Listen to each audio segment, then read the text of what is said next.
Hello, my name is Dominique Johnson, and I am a program assistant with Public at Alternative for Girls through Public Allies.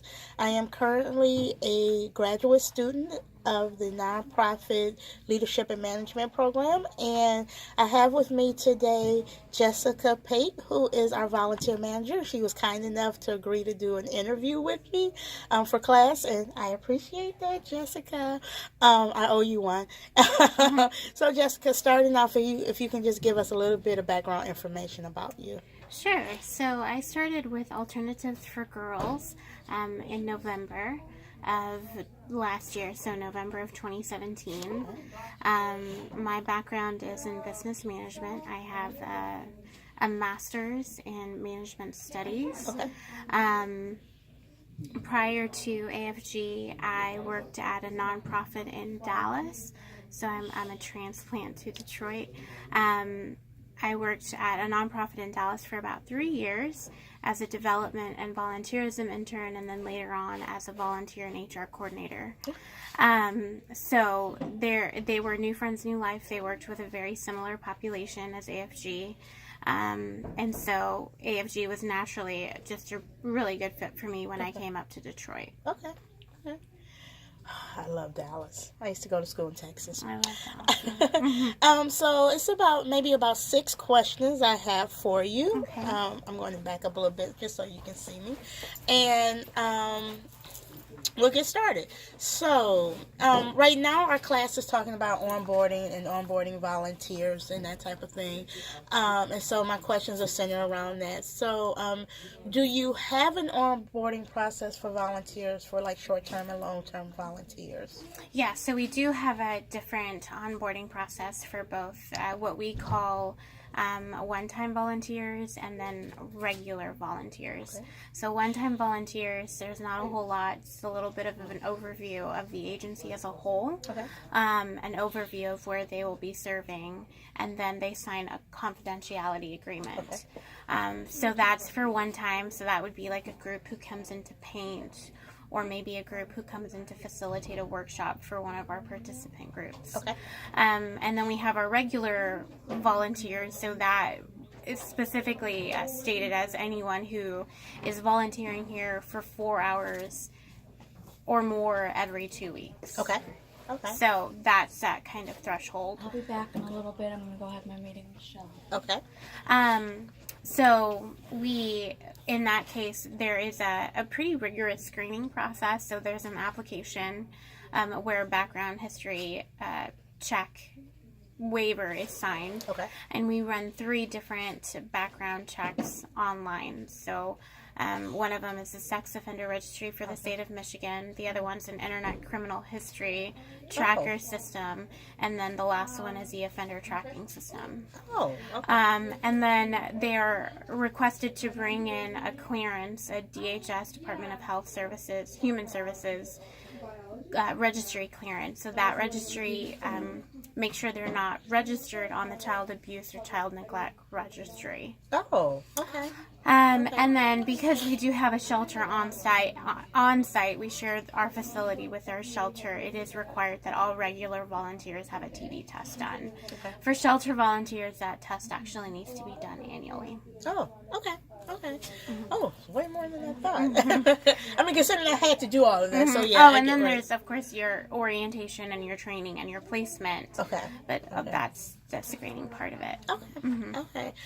Okay. What has been your greatest challenge since you started at AFG with volunteers?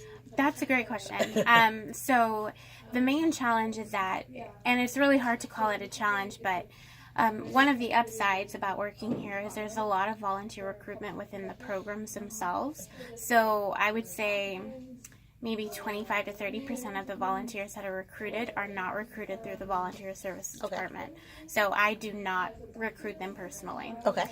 Which is fantastic. It's great. I love to see the programs kind of take ownership in recruiting their own volunteers, and they're the ones who are best suited to identify needs and then the people who would best fit those needs.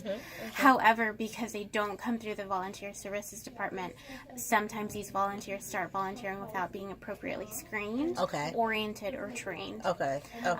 So it not only leads to a potential liability risk for our participants in our agency as a whole, but now our volunteers aren't appropriately trained. Okay. And that can really deteriorate the volunteer experience. Okay. And then more on a logistical side of things, I have no way of tracking these individuals. Okay.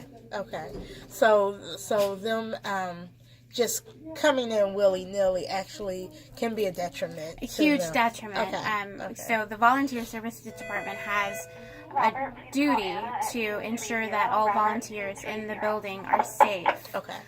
Safe for our participants, safe for us as an agency, and are safe themselves to be volunteering. Right. So if they don't come through volunteer services and are either not screened, trained, or oriented, It can be an I issue. can't hold to that. Right. So that is something that I think we are working on trying to address. A lot of that is just educating the programming staff on the importance of connecting new volunteers with the Volunteer Services Department. And then some of it, too, is where can we simplify the process so that it's not so cumbersome. But in all cases, really, at the end of the day, it's about safety. Okay. So not a whole lot that we can give. Okay. Actually, you just reminded me because you always hear someone say, "Oh, I want to volunteer. I want to volunteer," and you're like, "Oh, come on!" And you just like, "Come on to show up," without making them go through the process. Yeah. So yeah, I can see. In a perfect scenario, that actually goes into my next question: how would you roll out the volunteer process? In a perfect scenario, all prospective volunteers would be referred to the VSMs, to me, the Volunteer Services Manager, prior to anything. So once interest is shared that this individual wants to volunteer, at that point, they're handed off to me. And that's great because then at that point, it's literally just screening, orienting, and training. There's no question about where to place them. I know where we want to place them. That would be ideal. I don't know if we'll get there. And I think some of it, too, is that it's time consuming. So there's going to be, a 2 to 4 week lead time before this individual can volunteer. And needs are very real. In the agency and urgent. So really, it's just kind of cultivating a culture of, yes, we have needs today, but taking time today to make sure that we're prepared for tomorrow really puts us in a good, safe place. Do you think if we did, as those that are in the program, running the programs, if we took that time, even if we're looking at it as a short term, that may help the volunteers want to become long-term volunteers if they know that they're part of that process? I think so. I think, for one thing, I think it establishes this precedent of a well-ran volunteer program. One where volunteers not only now know that they're working with other safe volunteers, but are also equipped and have access to resources. So now they know who they can go to for questions or needs or concerns. I think it really elevates the experience altogether. And there's a sense of buy-in. So not just anyone is going to endure a 2 to 4 week onboarding period. And so I think it's good for us as the agency, but I think it's also good for the individual. We may not be a fit. And so, there are some places where you can't just pop in and volunteer. Due to the nature of our work, we're just not one of those places. So there has to be kind of this mutual understanding. This is for both of our benefits. So I think it's really good. I think it'll give volunteers a sense of security. And assurance in volunteering with us, knowing that there's a well-established way of things. This is actually really good stuff, because when we're done, I think I'll do a much better job about recruiting, too, and passing them off to you. What have you learned here at AFG that has surprised you the most about volunteers? The power of the individual. So in my previous workplace, I worked with large groups of volunteers. So there was like a mom and daughter service group. Okay. Where I would put out a request to a liaison for a chapter, and I immediately have access to hundreds of volunteers. Okay. There is not, if there is, I have yet to come across it. There's not a huge base like that. The majority of volunteers are, in fact, individual volunteers. Okay. And so, what that gives me two things. Yes, it's harder to recruit. It's harder to orient and place volunteers. But the ones that do are totally bought in. We're not just another place to check off. They really want to be here. And they stay. Yeah. So it's kind of this, it's harder on my part.